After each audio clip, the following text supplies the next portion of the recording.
Назарыңыздарда 7 каналдың сайтқа саяхат программасы. Студияда Азамат Жээнбеков, саламатсыздар ба? Көрсөтүүнү баштап жатып эскерте кетсем, мында кеткен материалдар биздин каналдын көз карашын билдирбейт.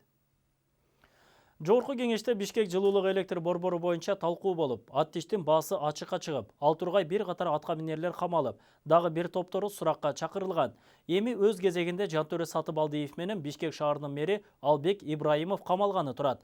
Ошентип Кыргызстандагы катылган коррупциянын бетин кыш мезгили ачып, бир топ уурлардын бети ачылды. Баса Бишкектин жылуулук электр борборуна сатылып алынды деп түйүнчөгүн түйүп, ат тиштерин жогорку кеңешке көтөрө келген аталган ишкананын азыркы директору Андрей Варапаев 120 депутатты ал тургай бүткүл кыргызстандыктарды жогорку кеңештин жыйындар залында. Мындай ат тиштин топтому экөө эле. Кытайлыктар аны ат тиш деп коет. Топтом $320 турат деп алдаган.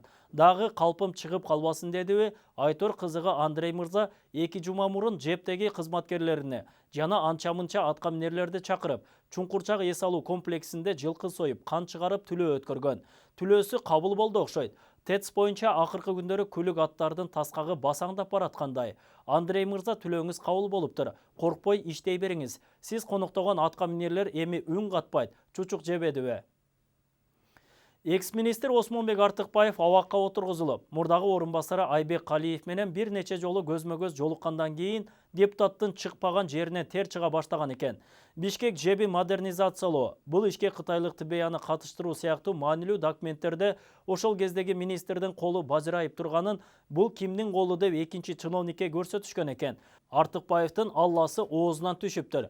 Ошентип Калиев реконструкциянын долбоору түзүлгөндө да, Кытай тарап берүүчү кредиттин суммасын жана шарттарын ары бери чайкашканда да, акыры келип келишимге кол коюлганда да айдап кел, байлап кел милдетиндеги орун басар гана болуп жүргөн экен.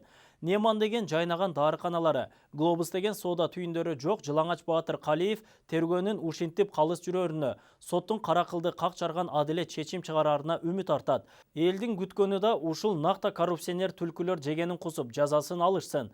Жалган көрсөтмө, далилсиз фактылар менен кармалгандар бошотулсун. Атамекенчи депутат Сайдулла Нышанов премьер-министр депутаттарды күттүрүп, жөнөкөй жарандарды кабыл алып жатканына нааразымын деп билдирди. Ушундай депутат сөрөй менен кантип Кыргызстан оңолот я? Жөнөкөй жаран менен депутаттын айырмасы эмнеде?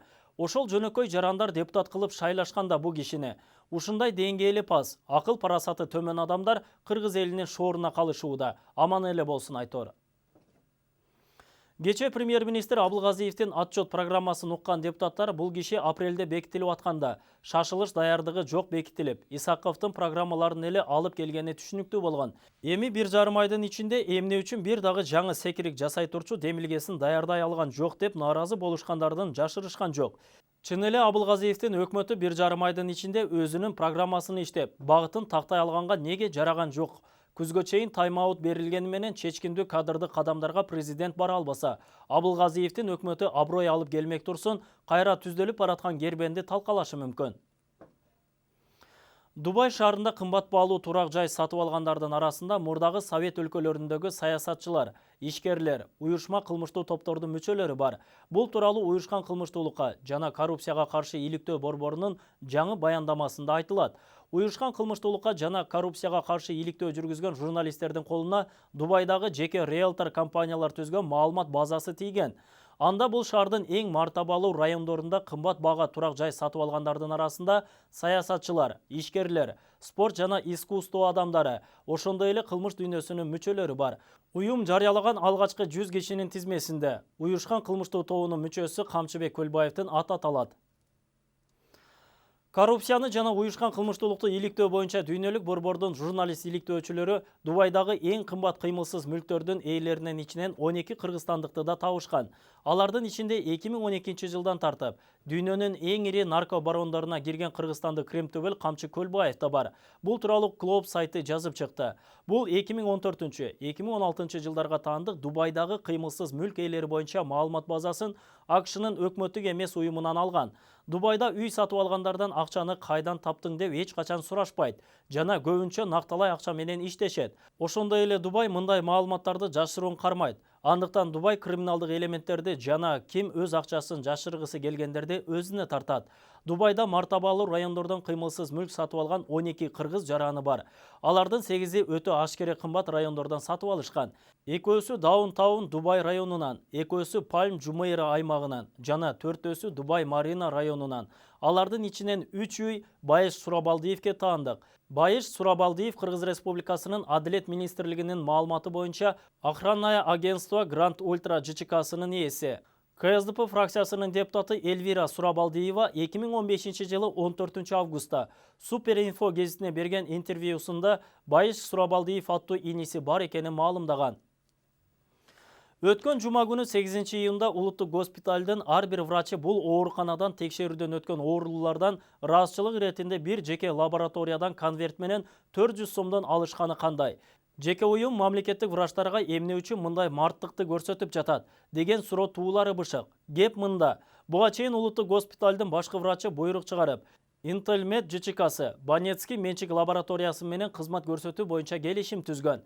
Бул кызмат көрсөтүүлөрдү сатып алуу тууралуу ЖМКларда жарыяланган эмес. Сатып алуулардын суммасы да аныкталып, каржы булагы улуттук госпиталдын бюджетине кирген эмес. Мунун баарын депутаттык комиссия аныктап чыкты. Эми эсептеп көрөлү. Улуттук госпиталда 40тан ашуун бөлүм бар. Алардын ар биринде орточо 10-12 врач иштейт. Ошондо менчик лаборатория врачтарды сыйлаш үчүн эле 160 000 сом коротуп жатабы. Кызык, анда башкы врач канча алды? Бул сыйлоолор канчалык мыйзамдуу? Бөлүмдөрдө анализ алууну госпиталдын медайымдары өздөрү жүргүзүшөт. Менчик лаборатория буга эчтеке коротпойт. Анан калса мамлекеттик лаборатория турганда менчик лабораторияны жалдоонун эмне зарылчылыгы бар? Натыйжада бейтаптар 3 жолу акы төлөөгө аргасыз. Биринчи жолкусунда улуттук госпиталга жатар алдында төлөшөт. Экинчи жолкусунда жаткан соң Банецкий лабораториясына төлөшөт. Үчүнчү жолкусунда улуттук госпиталдын кассасына ооруканадан текшерүүдөн өткөнү үчүн кошумча акы катары төлөшөт. Дары-дармектер жана медициналык техника менен камсыздандыруу департаментинин башкы директору Гүлмира Шакирова азыркы ээлеп отурган ордун саясий кызмат деп атап, интервью бергени кандай? Анығында бу айым отурган орун саясий эмес, административдик кызмат болуп саналарын билбейби? Анын мындай пикиринен соң медицина системасындагылар бу айымдын иштегенине 2 жылга чамалап калды. Дагы эле эч нерсе үйрөнө элекпи таризинде кадыры кеткен кадр саясатына колун шилтеп жатышканы айтылууда. Айтор Шакирова мекемеге жетекчи болуп келгени дары департаменти эмне жумуш аткарарын билбей, туш келди ириген боткосун чалып жатканы ачыкталабы. Каржы чалгындоо кызматында тендер менен алек болуп көнгөн Шакирова департаменттин жоопкерчилигин тарта албай калдыбы? ММКга эски иштер боюнча интервью берип, эбак жасалган жумуштарды өзү азыр жасап жаткандай түс берүүдө.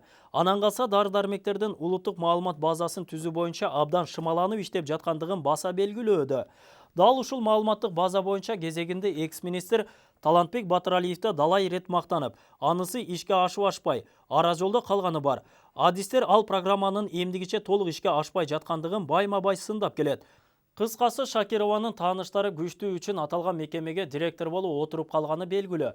Гүлмира айымдын Шабайын сууткусу келбеген колдоочулары андай болсо башка деле кызмат беришпейби? Өнөр жай, энергетика жана жер казынасын пайдалануу боюнча мамлекеттик комитеттин жетекчисинин айланасында тымызын саясий оюндар кызыды. Парламенттин Республика Ата Журт фракциясы өзүнүн квотасындагы бул кызмат ордуна депутат Акылбек Жамангуловдун талапкерлигин көрсөткөн.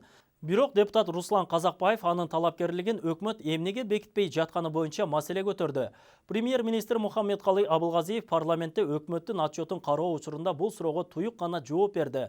Республика Ата Журт фракциясы көпчүлүк коалициядагы квоталык укугунан пайдаланып, 13 июнда өнөр жай, энергетика жана жер казынасын пайдалануу боюнча мамлекеттик комитеттин төрагалыгына депутат Акылбек Жамангуловдун талапкерлигин көрсөткөн. Бул жетекчи кызматка комитеттин төрагасынын мурдагы орун басары Уланбек Рыскулов социал-демократтар фракциясынын сунушу менен жакында эле дайындалган болчу. Бул суроо бурмаланып айтылып кеткенин белгилеген депутат Акылбек Жамангулов анын талапкерлиги өкмөттө каралай электигин билдирди. Акылбек Жамангулов ал кызматка келсе кем байлыктарды лицензиялоодогу коррупцияга каршы күрөшө турганын айтты. Жаранды коом өкүлдөрү жогорку мамлекеттик кызматка өзүнүн жеке позициясы жок. Кандай гана болбосун буйрукту кыйшаюусуз аткарган адамдар гана жең ичинен сүйлөшүп, кызматка бекиген өнөкөт кеңири жайылганын белгилеп келишет.